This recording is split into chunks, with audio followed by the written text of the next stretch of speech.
How to cancel an order in Shopee when already shipped. Hello everyone.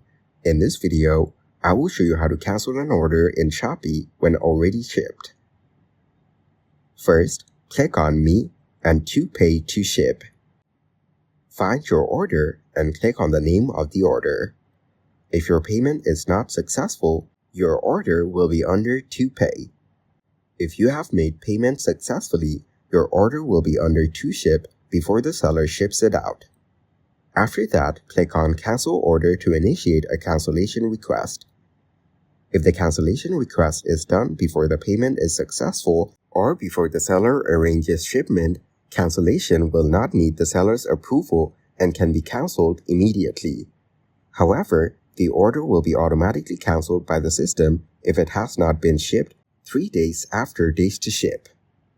If a cancellation request is made after the seller has arranged the shipment of the order, the request will need the seller's approval to proceed.